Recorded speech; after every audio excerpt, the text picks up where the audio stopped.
Então, o tema dessa mensagem é para um tempo como esse.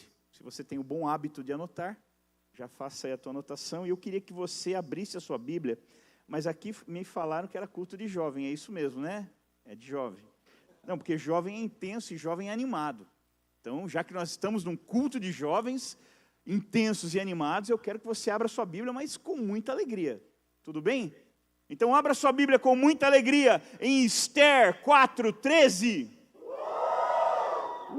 Tem Esther na Bíblia, Jesus. Aleluia, tem.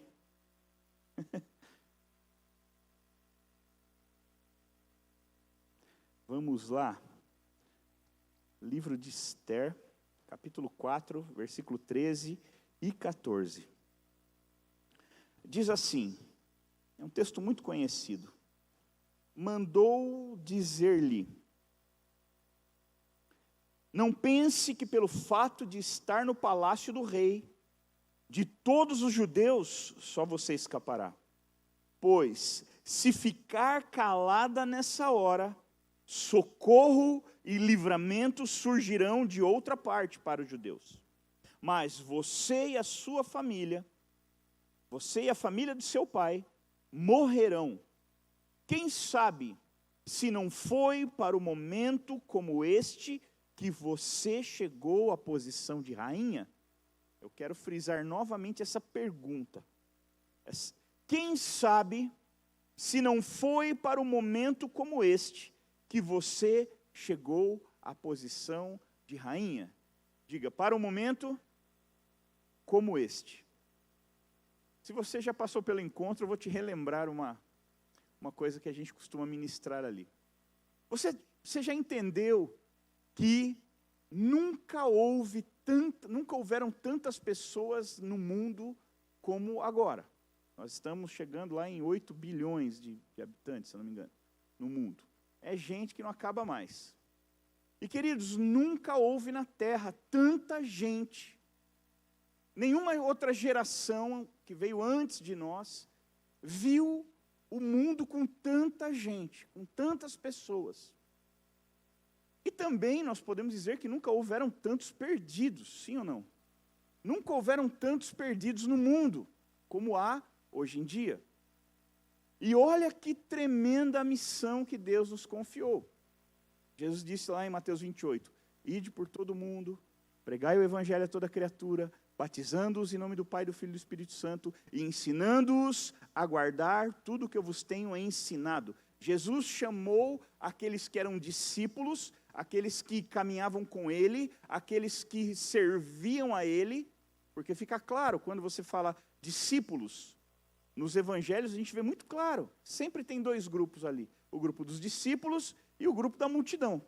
Quem é a multidão? A multidão é o povão que queria ser servido, o povão que queria pão para comer, que queria cura para as enfermidades, que queria libertação para os atormentamentos lá que eles tinham, se é que existe essa palavra, atormentamentos? Tormento, para os tormentos. E quem eram os discípulos? Os discípulos eram os caras que trabalhavam, que serviam, que investiam, que largaram tudo, seguiram Jesus, entregaram tudo que tinham para servi-lo. Na multiplicação dos pães fica muito claro quem era multidão, quem era discípulo. A multidão era o povo que tinha fome, que queria comer. E os discípulos eram os que tinham que distribuir a comida, que separar as pessoas, que recolher as sobras. Então é fácil distinguir discípulo e multidão. Talvez aqui nós tenhamos multidão e talvez aqui tenhamos discípulos. Com certeza aqui temos discípulos. Quem são a multidão? A multidão é quem vem para o culto.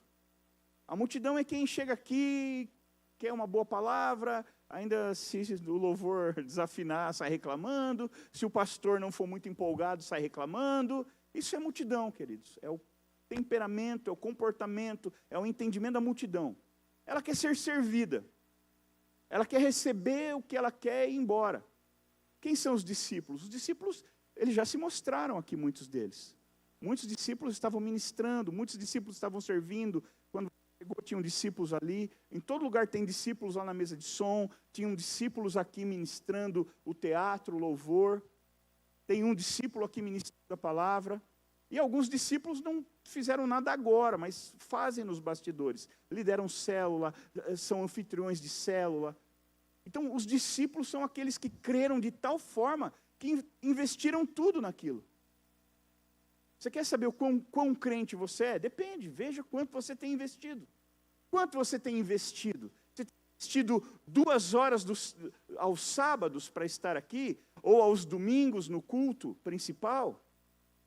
Esse é o investimento que você tem feito? Isso fala muito sobre você. Agora você fala, não, cara, eu tenho investido mais, eu tenho me dedicado mais, eu tenho conhecido, eu tenho investido, tenho deixado minha casa ali para receber a célula, eu tenho liderado, eu tenho pastoreado, eu tenho discipulado, eu tenho... E aí?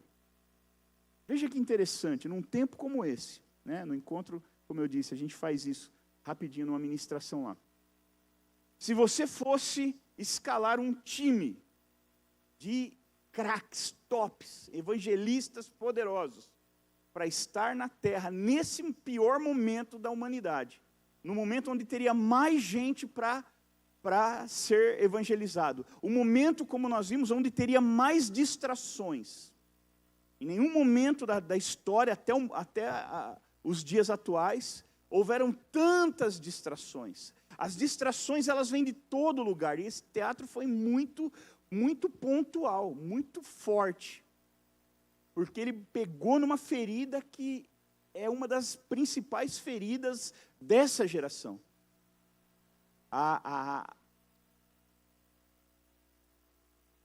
Aquela distração que tira você do propósito de Deus. Sabia que as distrações podem tirar você do propósito de Deus? Sabia que Deus tem um plano para você? Você já viu alguém atravessando a rua com o celular na mão? A pessoa pega o celular e aí o carro... Esses dias eu vi um acidente lá em Itupeva, que lá é muito grande a cidade, é muito movimentada. Vocês moram aqui em Jundiaí, vocês não sabem, vocês são do interior. Agora Itupeva é muito grande, é muito movimento lá. E aí a menina desceu do ônibus e saiu, em vez de ela sair por trás, ela saiu pela frente. O cara vinha vindo de moto, e ela aqui, mexendo no celular, o cara de moto deu pau, mandou ela longe, caiu, se arrebentou. E a culpa não foi do motociclista, a culpa foi da menina que saiu mexendo no celular. Não sei se era algo importante ou não, mas não podia atravessar a rua mexendo no celular, porque aquilo é distração. E quando você se distrai, você corre o risco de ser atropelado. É assim que Satanás nos atropela. Satanás nos atropela quando ele nos pega desprevenido, ele nos pega distraídos. Então a gente vem lá, não, você vai ver um negocinho aqui, blá, blá. Pequei, errei, aconteceu um monte de coisa, fiz coisa que não deveria, falei coisa que não deveria, meu coração se esfriou, saí da presença de Deus. Agora pensa, num tempo como esse, com tanta gente, com tanta distração, você precisaria dos tops para evangelizar, você precisaria das pessoas bacanas. E a Bíblia é cheia de gente top. Você tem os apóstolos, né? Pedro, Paulo, Tiago, todo mundo lá. Você tem Davi, quem mais? Que era bom, que era top. Moisés, Daniel, Samuel, Isaías, quem mais? Jeremias, José.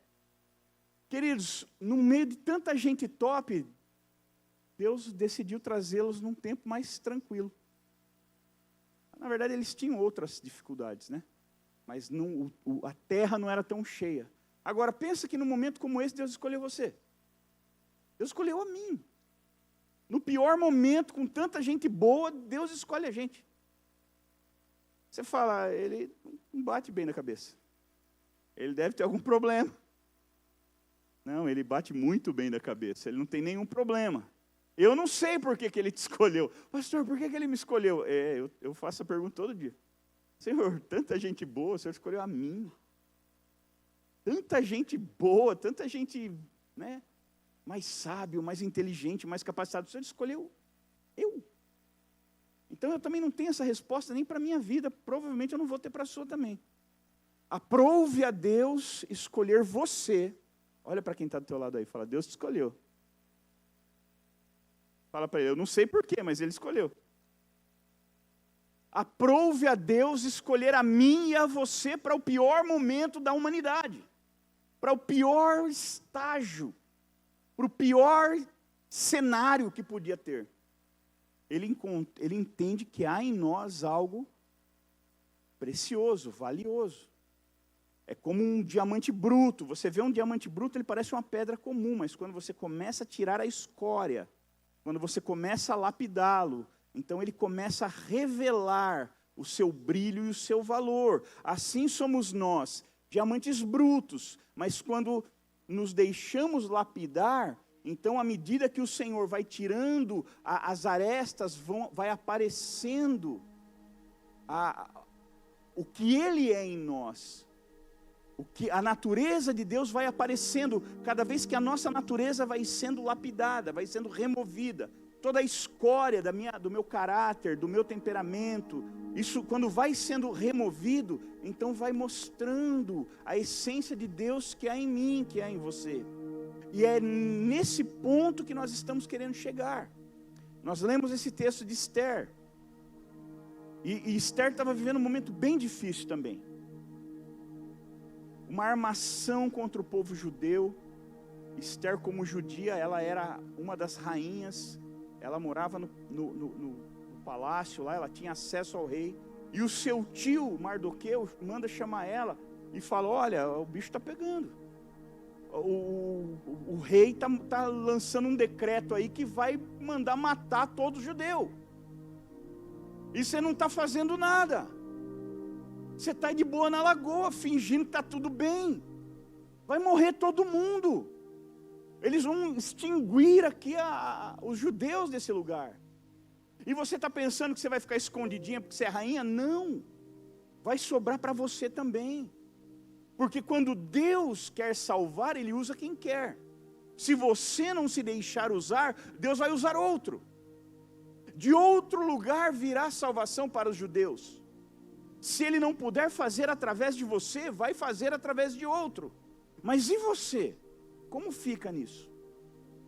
Você não quer fazer? Ok. Deus não vai deixar de salvar quem Ele quer salvar. Ele vai levantar outras pessoas, Ele vai levantar gente melhor que você, que eu, pior que nós, eu não sei, mas vai. Agora, e a minha vida? E o que eu vou perder? O que eu vou deixar de viver? Você já pensou no dia que você vai chegar no céu? Esses dias eu estava pregando lá na GP, eu fiz essa pergunta.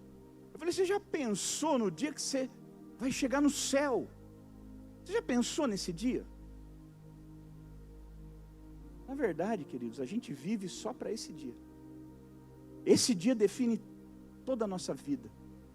O dia que nós fecharmos os olhos aqui e abrirmos os olhos no céu, nós vamos olhar e falar, tudo o que nós fizemos valeu a pena. Mas se nós não chegarmos nesse nível, então nós vamos falar, não importa o que nós fizemos, tudo deu errado, foi tudo em vão. Perdi tempo, perdi minha juventude, eu podia ter falado, eu podia ter servido, eu poderia ter amado as pessoas, eu poderia ter deixado Deus me usar para tocar vidas, e eu não fiz. Ele usou outro. Quando eu me converti, a igreja era menor lá em Itupeva, tinha lá alguns jovens, 10, 15 jovens. E na época eu era solteiro, a Thaís também. Aí a gente começou a se encontrar nos rolezinhos, ia para o rolê. Os rolês eram diferentes antes, né? Vamos na casa de fulano, vamos na casa de ciclano, aniversário, todo mundo faz aniversário e tal. E nesses rolês a gente começava a falar de Jesus, do nosso amor. Eu era apaixonado por Jesus e ela também. E a galera ficava falando de banda, de música, de som, de instrumento, de carro, de não sei o quê, as meninas de make. E a gente não via a hora de se encontrar nesses rolês para poder falar de Jesus. E a gente começava, sempre a gente terminava de lado, no canto, falando de Jesus. Chorando os dois. Acabava o rolê, nós dois chorando. Eu disse, nossa, mas que tanto esses dois brigam? Não, a gente não brigava, é que a gente ficava falando, porque eu tinha experiências com Deus durante a semana. E ela tinha experiências com Deus durante a semana. Então, e não tinha zap. Sério? Existiu uma vida sem zap? Dá para viver sem zap? Acredite, dá. A gente não tinha zap, não tinha como ficar conversando, não tinha internet, até tinha, mas estava começando, não era que nem agora. E tem em todo lugar, todo mundo tem. Então a gente não via a hora de se encontrar no final de semana para conversar. E aí eu ficava ali falando, eu fui, o cara no ponto de ônibus, eu falei de Jesus, o cara começou a chorar, eu orei por ele aceitou Jesus, ela, nossa, que legal, eu estava passando em tal lugar, morador de rua, eu fui lá. E aí a gente ficava falando das experiências que a gente tinha, do impacto que a gente causava na nossa vida, porque tudo que eu faço para Deus, também eu faço para mim, porque aquilo me impacta. Toda vez que eu oro por uma pessoa, ela aceita Jesus, eu digo, cara, que da hora, ganhei uma vida, aleluia. Você ora por um demônio, não sei quantos aqui, eu não sei, mas não tem mais demônio, né? Os demônios não estão vindo na igreja mais, né, pastora? Os demônios parece que, até os demônios estão distraídos, eles não vêm mais para a igreja. Mas antes eles vinham, e aí vira e mexe, você estava aqui e tal, e aí manifestava um demônio. Gente, é a coisa mais legal do mundo você expulsar um demônio. Porque é uma coisa tão doida. Eu me lembro num encontro, meu Deus, um cara, eu tenho 1,83 m, eu olhava pro cara assim, ó. Ele era da largura daquele painel quase. O cara era um filisteu. E aí todo mundo orando, e eu falei, eu vou orar pelos baixinhos ali, né, pelos pequenininhos, magrinhos. E aí tal, e eu fui. Aí eu orei, eu vi aquele cara lá, eu falei, ninguém foi orar por ele. Aí eu falei assim, irmão, alguém orou por você? Ele, não, droga. Vamos, Senhor. A hora que eu botei a mão na cabeça dele, eu falei, em nome de Jesus, ele fez, tinha um cavalo. Eu falei, Jesus, tá aí o negócio. Aí eu falei, esse cara ele vai me jogar para lá fora. E eu comecei, em nome de Jesus, todo demônio. Aí eu falei assim, tá amarrado, e ele abaixou. Aí eu agarrei ele no pescoço aqui, ele levantou. Aí eu fiquei assim, ó, grudado nele e com o pezinho no chão, cadê o chão? E aí ele veio, ele abaixou de novo e veio me empurrando. E ele veio com a cabeça assim, me empurrando. Eu fui andando para trás, eu falei, meu Deus, e agora? Não tem por onde correr. Aí tinha o degrau do púlpito, lá no Sítio Crê. Tem aqueles degraus do púlpito. Aí eu encostei no degrau, eu ia cair. Quando eu ia cair, eu falei assim, está amarrado agora em nome de Jesus, de joelho. Ele,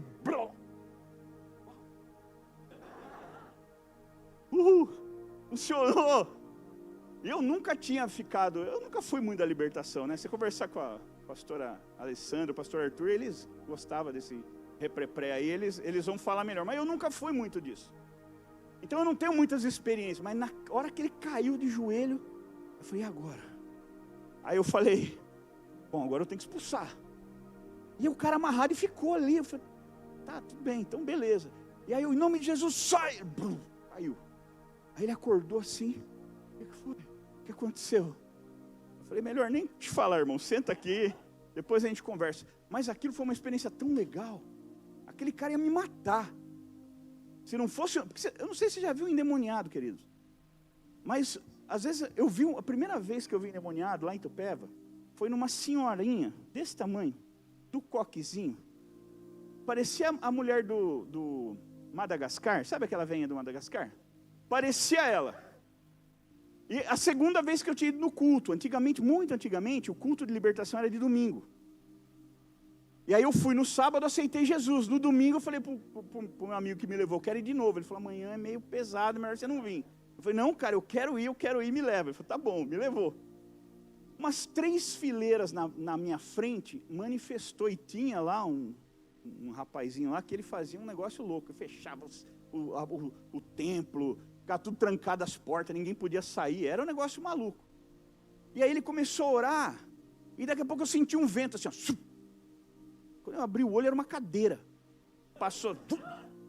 Aí eu falei, uau, o que está acontecendo? Aí a veinha, chutando cadeira, voando. Aí já vem os obreiros. Resumo. Ficou 5 homens em cima daquela mulher para segurar ela. O pastor Arthur era um deles. Que eu vi o pastor Arthur voar. Se você nunca viu o pastor Arthur voar, eu já vi. Eu já vi ele voar. Aí ele sentou em cima dela assim, ó. Aí ela acalmou. Aí ele ungiu a mão de óleo e pá na testa dela. Aí começou de novo. Ela catava a cara do meu tamanho, ela jogava assim, ó, que os caras voavam e blá no chão. Foi uma coisa linda. Aí eu falei, nossa, da hora esse culto. Só quero vir nesse agora. É o culto mais empolgante, mais animado. Só quero vir nesse. Por que eu estou dizendo isso? Porque quando o demônio toma uma pessoa, não importa o tamanho dela, a força dela quadriplica. Agora imagina um cara daquele tamanho. Imagina um demônio pegar um filisteu. O que transforma o cara? Eu falei, eu não tenho a menor chance aqui. Se esse cara partir para cima de mim, ele vai me moer. Só que o nome de Jesus fez com que o demônio caísse de joelho. Ao nome de Jesus, aquele demônio saiu. E aquele jovem foi liberto. Pelo nome de Jesus. E aí quando você fala, cara, tem poder nesse negócio. Não é humano. Porque você fala, em nome de qualquer outra coisa, ele me matava. Mas quando eu falei em nome de Jesus, aquilo que estava nele reconheceu e se dobrou, obedeceu. E não é porque o demônio é submisso, é porque ele não teve escolha. Ele foi colocado debaixo de um poder tão grande que ele não teve escolha. Ele teve que se ajoelhar, ele teve que amarrar, ele teve que sair. Porque esse poder só é liberado para os filhos de Deus. E quando eu falo, se eu tivesse ficado com medo de orar por aquele cara, eu não teria vivido essa experiência. Você não tem noção o que isso fez com a minha fé. Essa experiência levou minha fé para um outro nível. Eu já não tinha mais medo de nada, eu já não tinha mais medo de demônio nenhum, podia vir quem fosse. Se manifestasse lá no Anderson Silva, eu ia lá expulsar o demônio dele, não o pastor, o lutador. Porque eu já não tinha medo de mais nada. Por causa da experiência que eu vivi. Poderia ter ido outro, só que ia roubar minha experiência. Eu não ia viver o que eu vivi. E tantas outras coisas, queridos, pregando o evangelho para pessoas, ver pessoa entregando a vida para Jesus, chorando, e cuidando de pessoas que você vê a pessoa chegando toda arrebentada. Eu já cuidei de casamento que o marido tinha traído a esposa com a irmã dela. Você fala, como é que você consegue? E deu certo, cuidamos na célula, amamos, ajudamos ali, e Deus através de nós tocou o coração dessas pessoas, e hoje estão casados até hoje, estiveram em casa semana retrasada. São uma bênção, uma família maravilhosa, uma família linda. Então você se priva de viver essas coisas quando você decide não viver o teu chamado, quando você decide se distrair com outra coisa. E aqui Mardoqueu fala para Esther, você não vai fazer? Você não vai fazer o que tem que ser feito? Você vai se omitir? Você vai ficar quietinha na sua? Você vai deixar alguém fazer? Alguém vai fazer. Porque de outro lugar virá salvação, virá livramento. Agora, e você? Como é que vai ser? Quando eu sirvo a Deus, quando eu me envolvo com as coisas de Deus, quando eu me envolvo com Deus. Você não está entendendo? Não é a pessoa a quem eu estou servindo que é tocada, que é maravilhada, sou eu, porque às vezes o que eu faço para a pessoa, por exemplo, esse irmão, que o demônio saiu, ele nem sabe quem eu sou, ele não sabe nem quem que expulsou seu demônio, sei lá, um cara lá. Agora, eu sei o que eu vivi, ele não lembra de nada, ele não sabe de nada, quem sou eu, onde eu estou, você está no encontro, meu irmão. Agora, eu lembro de tudo, eu vivi a experiência. Aquilo ajudou a formar quem eu sou hoje em Deus. E quando eu fico me privando das experiências, me privando de ministrar, me privando de usar o meu talento, de usar o meu dom, de usar a minha vida. Porque às vezes quando a gente começa não tem dom nenhum. Quando a gente começa não tem talento nenhum. Eu saía para pregar o evangelho quando me converti, eu não sabia nem se falasse, abre em Gênesis aí a Bíblia, eu não sabia onde era. E eu andava com a Bíblia embaixo do braço, que nem um louco. Na cidade, falando de Jesus para todo mundo. Eu não tinha nenhum dom, nenhum talento, mas eu tinha uma disposição, um desejo de que aquilo que mudou minha vida, mudasse a vida das pessoas, de que aquilo que me impactou, gerasse impacto na vida das pessoas. Eu queria que as pessoas tivessem a chance que eu tive, de viver uma revolução interna, de viver uma vida transformada. Eu não tinha nada, eu só tinha uma disposição. Os talentos foram vindo depois. Mas é um desperdício, Deus dá talento para quem não tem disposição. Deus dá talento para quem está distraído com outras coisas. Sabe, galera, a gente sai, a hora que acaba culto, a gente vai para os rolês. E você vê as conversas que saem. Às vezes é tão triste ficar vendo. E com tanta coisa gloriosa para falar, fica falando só de bobagem. de futilidade, de tolice. Isso é distração. Isso é distração. Eu tinha esse problema com os meus amigos na época.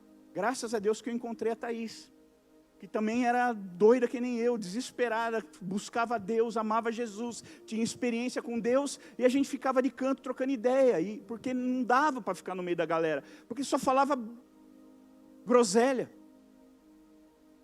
E a gente queria falar de Deus, a gente queria falar de Jesus, a gente queria falar do Espírito Santo, a gente queria compartilhar a palavra, as experiências. É tão triste quando você vê, não estou dizendo que a gente não pode brincar, claro que pode dar risada, tirar sarro, deve. Mas às vezes Jesus, ele não vai no nosso rolê, ele não faz parte do nosso rolê, ele não participa, porque não nos interessa falar de Jesus. Às vezes nós somos uma igreja desinteressada, eu não estou falando igreja Cristo Salva, estou falando igreja orgânica, nós, seres humanos, pessoas vivas. Quando Jesus voltar para buscar a igreja, não vai levar o prédio, e nós vamos ficar olhando, e o prédio indo embora. Não, querido, o prédio vai ficar, quem vai embora somos nós, porque nós somos a igreja. E eu vou dizer uma coisa para você, se eu e você decidirmos não servir a Deus, não tem problema. Salvação virá de outro lugar, Ele vai levantar outra pessoa. Mas eu e você não vamos viver a experiência de sermos usados por Deus. Aqui, Esther, ela viveu a experiência de ser usada por Deus. Eu quero ler um outro texto agora. Isso aqui foi só a introdução. É até 1h, né? Amanhã, tá bom. Abra sua Bíblia em 2, mas com alegria também. 2 Samuel 18, 19. Ô, louco! E sim.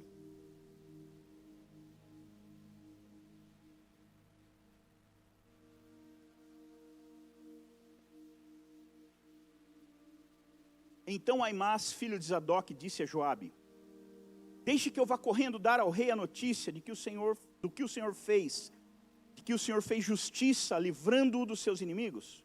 Não, respondeu Joabe, hoje você não vai levar nenhuma notícia. Outro dia você poderá fazer isso, mas hoje não, porque o filho do rei morreu. Então disse ao seu escravo etíope: vá você e diga ao rei o que você viu. O escravo curvou-se diante de Joabe e saiu correndo. Aimás insistiu: por favor, deixe-me levar as notícias também. Não importa o que aconteça. Por que você quer fazer isso, meu filho? Perguntou Joabe. Você não receberá nenhuma recompensa por isso.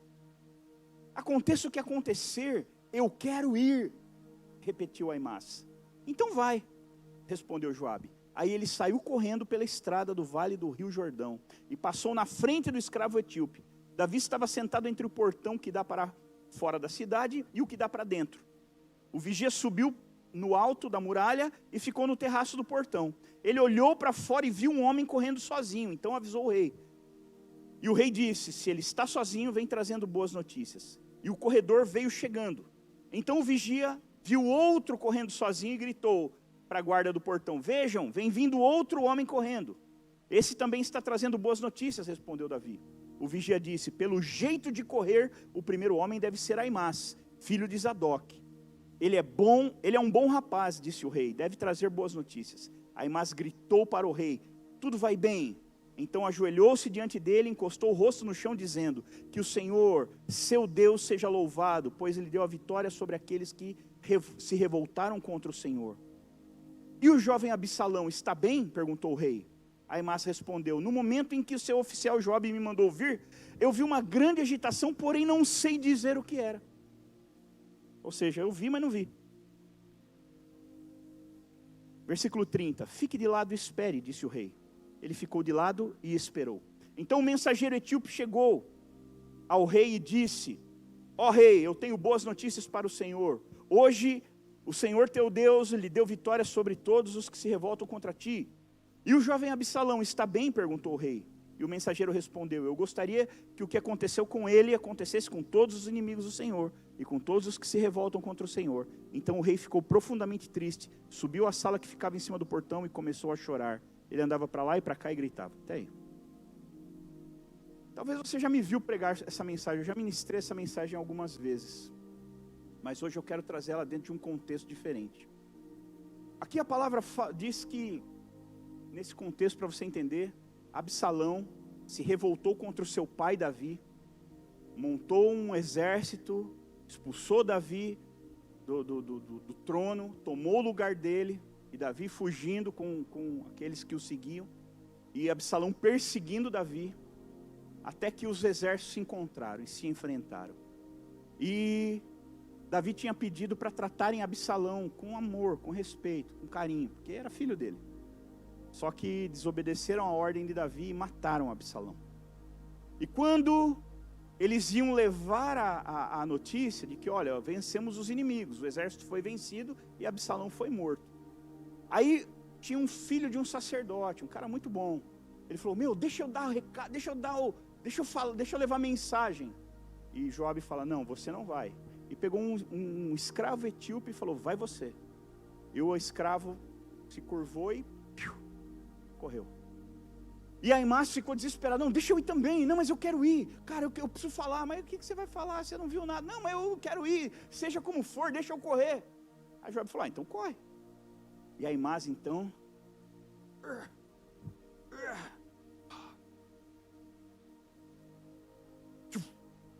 E a Bíblia diz que ele era tão bom, que ele passa o etíope e chega primeiro lá no rei. E aí quando ele chega, o rei pergunta, que bom que você chegou. E ele assim, rei, tal, o inimigo foi derrotado, tal. Só que o rei queria saber do filho. E o rei pergunta, e Absalão, vai bem? E ele fala, essa mensagem eu não tenho. A minha mensagem é só para falar que nós ganhamos. Agora Absalão eu não vi, porque estava lá, um vucu-vucu, uma poeira subiu e tal, e aí eu não vi. Eu saí correndo e não vi. Aí o rei pega e fala assim, então fica de lado. E aí vinha vindo outro. Aí o cara grita, tem um vindo lá. Você viu que naquela época os etíopes não era bom de corrida igual é hoje. Se fosse hoje, né, São Silvestre só dá os etíopes, mas naquela época não era bom. Aí ele vem, 2 horas depois chega o etíope. Acho que ele era meio igual eu, assim, meio fortinho. Demora para chegar. Aí ele chegou, e aí, o que você viu? Ele falou, não, eu vi tudo. O senhor, seu exército ganhou, o inimigo perdeu, está tudo certo. E Absalão? Vai bem o jovem Absalão? Ele falou, ele morreu. Era a única mensagem que Davi queria ouvir. Ele não está preocupado com o exército, ele está preocupado com o filho. Ele falou, seu filho está morto. Que aconteça com todos o que aconteceu com ele. Davi entendeu e foi chorar. E essa história, ela ilustra muito bem o que é a nossa vida. A nossa vida, queridos, é uma correria, não é? Toda hora, principalmente com relação ao reino de Deus. Toda hora, vamos correr, a galera de Cabreúva correu lá de Cabreúva para vir estar com a gente aqui. Olha que legal. O pessoal se locomoveu, pegou carro, botou gasolina, pagou pedágio para poder chegar aqui e cultuar com a gente. O pessoal do teatro veio antes, se preparou, né, veio ministrar aqui, perdeu grande parte do culto, perdeu o louvor, perdeu a adoração porque estavam se preparando, ministraram. A nossa vida é sempre uma correria. A gente corre para o trabalho, a gente corre para a faculdade, a gente corre para a escola, a gente corre para a célula, a gente corre para a igreja, a gente corre para o culto, a gente está sempre correndo. A vida do jovem é essa, é sempre estar correndo. O jovem não tem sossego. E quando está em casa, a mãe inventa alguma coisa para ele fazer. Aí, não dá sossego, não tem sossego. Mas é bom, porque vocês são fortes. A palavra de Deus está em vocês. Vocês já venceram o maligno. Glória a Jesus.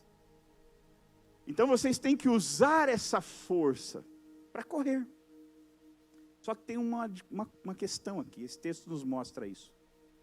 Esse texto nos revela 3 situações muito importantes para quem corre. E eu e você, quando corremos para levar o evangelho, para tocar a vida de pessoas, para servir a Deus, para amar Jesus, porque eu também tenho que correr para o meu quarto orar. Eu tenho que correr para o meu quarto adorar a Deus, eu tenho que correr para a minha Bíblia para ler. Não é só ficar correndo para fazer as coisas, senão eu entro no nível de ativismo, e Deus nunca nos chamou para ser ativistas. Deus nos chamou para ser ativos, não ativistas. Tem uma grande diferença. Ele quer que eu e você sejamos ativos na obra, não ativistas da igreja. Então tem que tomar muito cuidado com isso. Só que nessa correria, às vezes a gente queima algumas etapas e a gente deixa alguns valores, alguns princípios para trás. Aimaas fez isso. Aimaas queria correr. Ele queria correr. E Joabe falou, mas você não vai entrar, você não viu, você não tem mensagem. Não, mas eu quero ir. Não, mas, cara, você não vai ter ganho nenhum. Mas eu quero ir, seja como for. Então vai. E aí a vergonha, né? O cara correu muito, bom, cara bom. Mas faltou 3 coisas para ele. Faltou 2 coisas para ele. Ele tinha uma coisa que é necessária para quem corre no reino, para quem corre com o evangelho, para quem corre para salvar vidas. Ele tinha uma coisa, faltava 2. A primeira coisa que eu e você temos que ter era disposição. Diga, disposição. Eu pergunto, tinha disposição a Aimás? Sim ou não? Sim ou não? Sim ou não? Até todo mundo responder, sim ou não? Aimás tinha disposição. E eu e você também precisamos ter disposição. Porque sem disposição eu posso ter todos os talentos do mundo. Eu posso ter o dom de curar, mas se eu não tiver disposição de ir até o enfermo, eu não vou poder usar o meu dom. Eu posso ter o dom de qualquer coisa. Se eu não tiver a disposição de deixar as distrações para servir ao Deus dos céus, então, por mais todos os meus talentos vão ser inúteis. Porque vai me faltar a disposição de ir. Disposição de aprender. Porque eu ensino o que eu sei. Quando eu paro de aprender, eu paro de ensinar. Por que eu estou aqui pregando? Porque eu tenho esse conteúdo. Eu conheço o que eu estou falando. Eu li, eu meditei, Deus falou comigo. Está tudo certo. Então eu não vim aqui sem nada. Vamos ver o que eu vou falar. Fazer gincana. Não, eu vim preparado. Porque eu corri, hoje eu passei o dia inteiro correndo dentro do meu quarto. Buscando a Deus, adorando a Deus, lendo a palavra, estudando a palavra. Eu corro a semana inteira para aprender as coisas de Deus. Porque quando eu tiver que abrir a minha boca, eu sei o que falar, porque eu aprendi. Agora, se a gente fica aqui só vindo para a igreja, vindo para a igreja, vindo para a igreja, vindo para a igreja, mas você não corre para aprender, então você vai chegar, você vai ficar limitado. Então a gente tem que correr para aprender a palavra. A gente tem que correr para conhecer o Senhor. Eu tenho que me esforçar. Eu tenho que conhecer e prosseguir em conhecer o Senhor.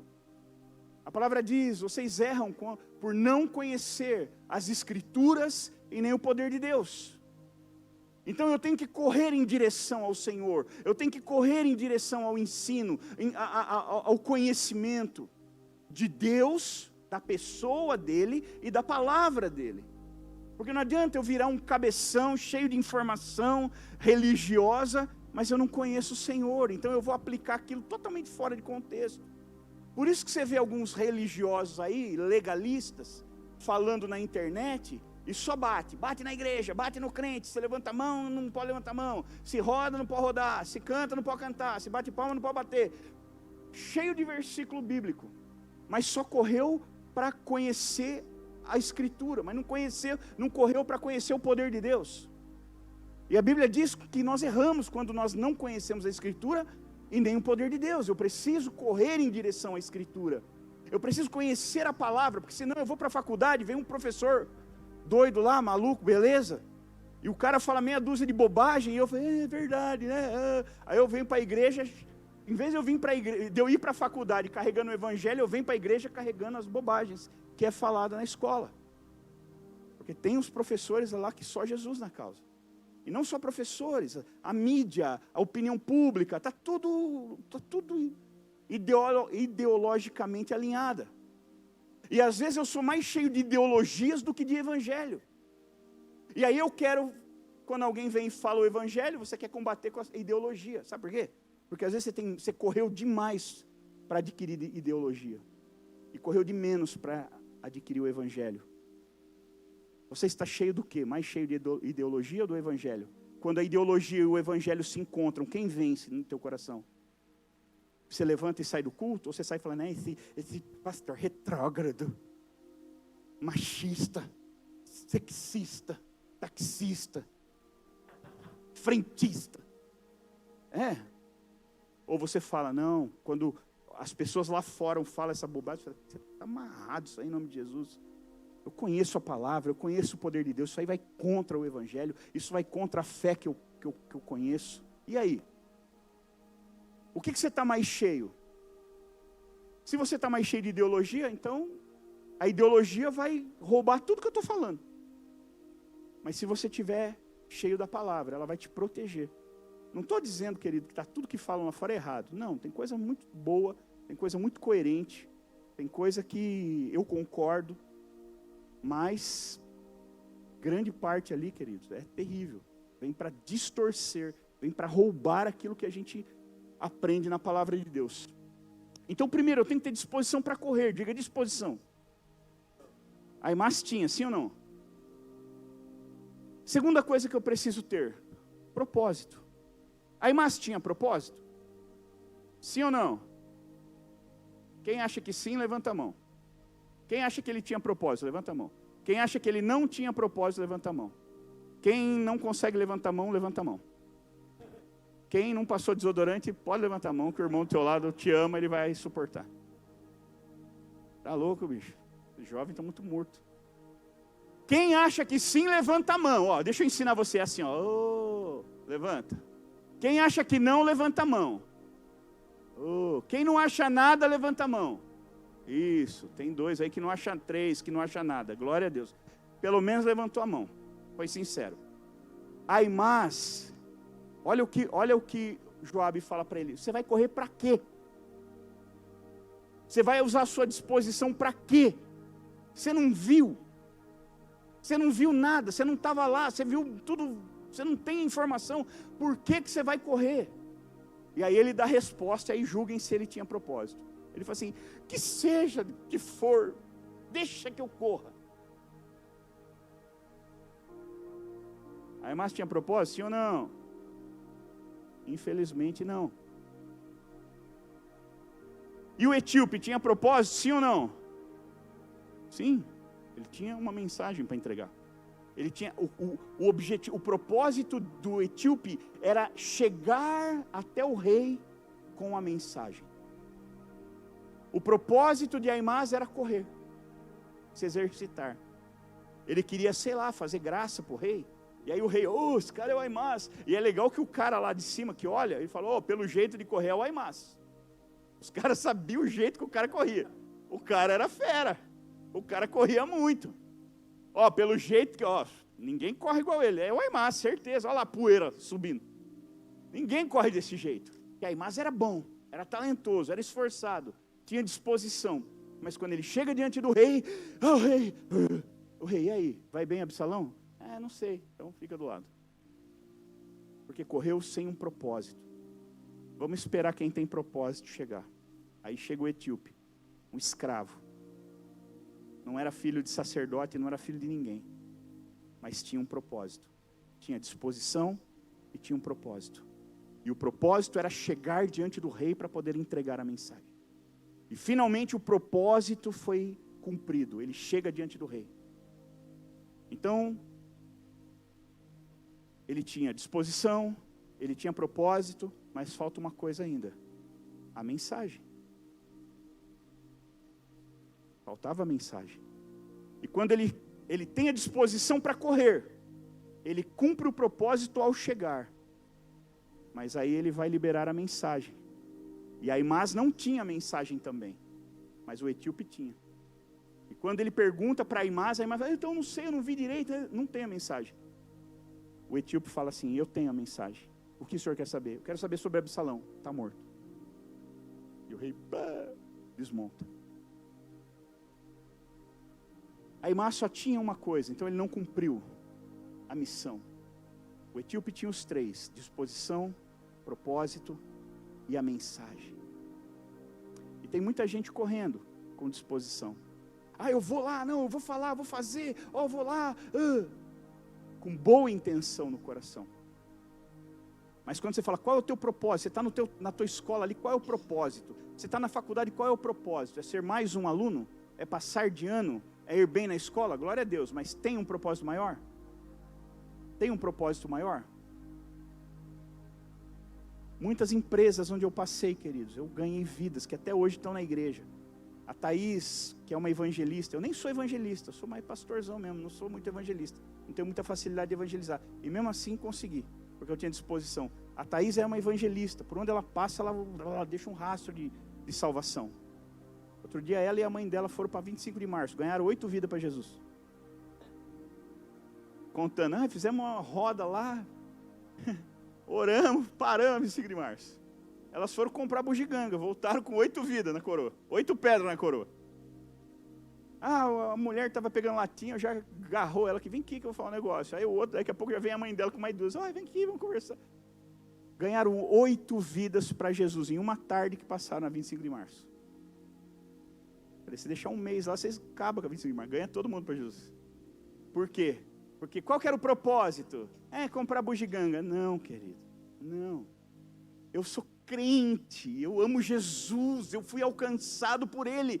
Qualquer lugar que eu estiver, eu vou deixar Ele me usar, eu vou falar do amor dEle, eu vou ver um perdido, eu vou falar do amor dEle, eu vou ver alguém esbarrou em mim, desculpa, não foi de Deus, vem cá, entendeu? Que nem o Zezé, ligaram na igreja um dia, de onde é? A igreja que eu estava, foi engano, não foi engano não, peraí, aceitou Jesus do outro lado chorando. Então, o problema é que nós não temos um propósito para estar onde nós estamos. Nós não temos um propósito para fazer o que fazemos. Nós não temos um propósito para viver onde vivemos. E aí nós vamos nos privando de um monte de experiência. Sabe por quê? Porque aquela vidinha que você não está evangelizando, Deus vai levantar alguém para evangelizar. A vida não vai se perder. Eu não gosto de colocar peso. Olha, a pessoa vai para o inferno por sua causa. Não vai. Fica tranquilo. Deus vai pôr alguém para evangelizar. E se ela não aceitar, aí ela vai para o inferno. Mas ela vai ter a mesma chance que você. Porque foi assim comigo. Eu convivia com um crente que nunca me evangelizou. E olha eu aqui. Aqueles crentes não me evangelizaram, mas Deus levantou outros que me evangelizaram. É assim com você também. As vidas que você se recusa a evangelizar, porque você não tem um propósito, porque você está na escola só para estudar, porque você está no trabalho só para trabalhar, porque você está na academia só para treinar, porque você anda por aí só para andar. Não esquenta a cabeça, Deus vai pôr alguém que tem um propósito ali e vai ganhar essas pessoas. Mas quem vai viver a experiência são aquelas pessoas, não você. Você não está privando só alguém da salvação, você está se privando de viver a experiência. Porque se você não pregar, Deus põe alguém para pregar. Agora, se você não pregar, você não vai viver a experiência.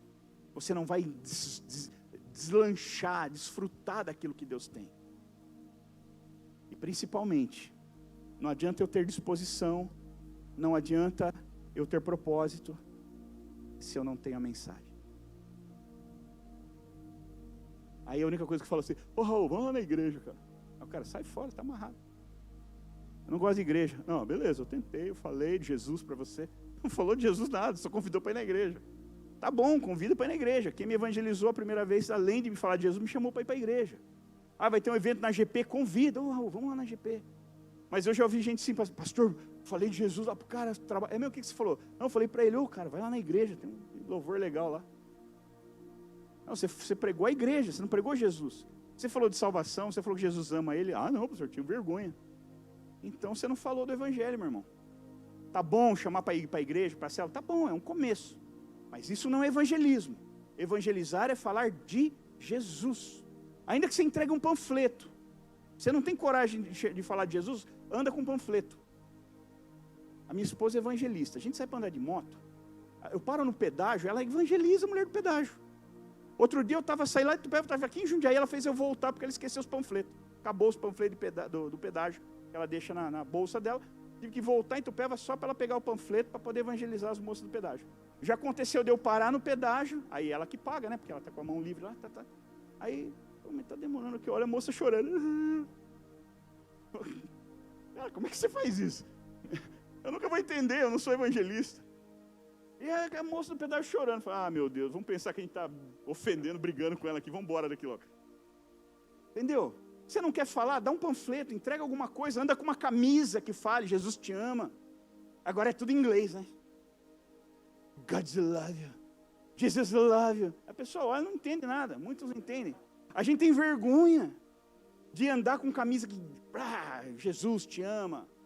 Jesus é bom, o diabo não presta. Hoje é tudo em inglês, e tudo letrinha, tudo assim, fica assim, a pessoa tem que andar com um dicionário em inglês, peraí. Eu já vi outro dia o cara com hebraico, falei, em hebraico, aí você tá, as letras em hebraico, falei, meu irmão, o que você quer comunicar com esse negócio em hebraico? Né? Só o judeu que você cruzar aí que vai falar, mas judeu não acredita em Jesus, não adianta nada.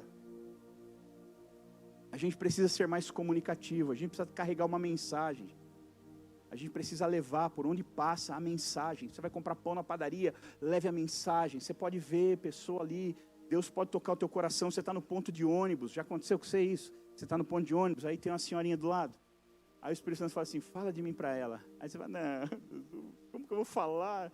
Eu não sei nem me comunicar com ela. Como é que eu vou falar? Aí você começa, quente, né? Vai chover, acho que vai chover. E aí ela, como é que eu falo de Jesus? Quem não é evangelista tem um pouco de dificuldade. Alguém já viveu essa experiência? Você está num lugar qualquer e Deus fala assim, fala de mim para ela.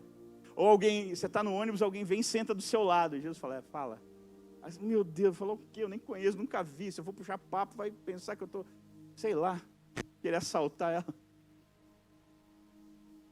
Às vezes nos falta a mensagem. Às vezes a gente chega diante das pessoas e não consegue falar do amor que nos amou. Falar que o amor amou o mundo. O melhor jeito de contar para as pessoas o que Deus faz é conta a tua história. Você está aqui, Jesus te alcançou. Você está aqui, por alguma razão Ele te trouxe. Às vezes a gente fica debatendo, querido. Discutindo. Não, porque isso está errado, isso quer dizer... A gente não tem que discutir, a gente não tem que ficar denunciando pecado. Cada vez mais a gente tem que aprender isso. Porque hoje denunciar pecado dá processo. Tem um cara lá de Itupeva que está sendo processado porque falou para um rapaz lá que o que ele vivia era pecado. E o cara é advogado. Aí foi lá e processou o menino. Tá pedindo uma indenização absurda, o cara está gastando rios de dinheiro com o advogado. Hoje a gente não tem mais que ficar denunciando pecado, a gente tem que falar de Jesus, e Jesus denuncia o pecado. A gente fala do amor de Deus, do Espírito Santo, e o Espírito Santo convence o homem do pecado, da justiça e do juízo. A gente tem que parar de ficar batendo boca com o perdido na internet. As pessoas têm direito de crer no que elas quiserem, de acreditar no que elas quiserem, mas você pode dar algo maior para elas acreditarem. Eu fico vendo, às vezes me dá tanta tristeza. Às vezes eu pregava na GP, chegava em casa, eu já mandava, pastor, pegaram esse trecho da sua mensagem aqui, tiraram, estão te arrebentando na rede social. Eu falei, então você já sabe o que fazer, né? Não faça nada. Não, mas ele está falando, é tudo mentira. Não faça nada. Não faça nada. Não tem problema. Ele só entendeu essa parte, os outros entenderam tudo. Não tem problema, deixa ele bater. Eu não estou aqui para degladiar com ninguém, eu não estou aqui para brigar com ninguém, eu estou aqui para ser um instrumento de salvação. Se eu não puder salvar, então brigar eu também não vou. Deixa lá, fica tranquilo, esquenta a cabeça. Se ele entendeu isso, que pena. Infelizmente a mensagem não o alcançou. Mas talvez o que estava do lado dele foi alcançado pela mensagem. E é isso que nos basta. Se coloca de pé para parecer que está acabando. Não é brincadeira, está acabando mesmo.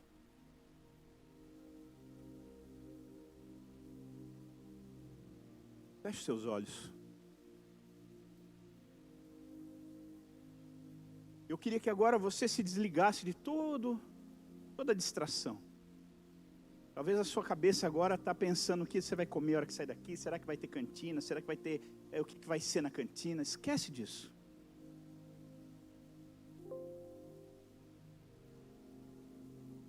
Eu queria que você olhasse para dentro de você agora. Eu queria que você olhasse para dentro do teu coração. Esquecesse de quem está do teu lado. E olhe para você. A Bíblia diz que se nós julgamos a nós mesmos, então nós não precisamos ser julgados por ninguém. Se nós nos avaliarmos, então ninguém precisa ficar nos avaliando.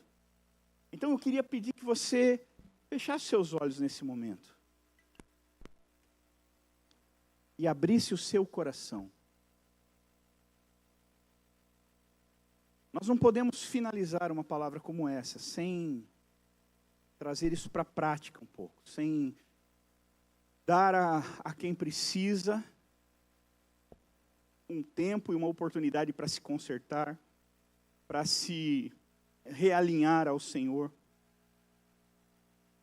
E eu queria que você pensasse um pouco na tua vida agora, esquecesse de quem não veio, esquecesse de quem está do teu lado, esquecesse todas as outras coisas e pense em você. Agora é você e o Senhor. Todo mundo tem que desaparecer da tua mente, do teu mapa agora. Fique apenas você e o Senhor. Porque é a Ele que você serve. Foi Ele que te amou. Foi Ele que te salvou. Foi Ele que te alcançou. Foi Ele que não olhou para os seus erros e defeitos e pecados. Foi Ele que te amou acima de tudo. Em momentos que você não se amava, que você não se sentia amado por ninguém, o Senhor te amou. Porque o Senhor é amor. E não dá para a gente ficar correndo no mundo se a gente não carregar esse amor. Se a gente não carregar essa mensagem ela pode ser transmitida de muitas maneiras. Essa mensagem pode ser transmitida com um abraço, essa mensagem pode ser transmitida com a atenção que você dá.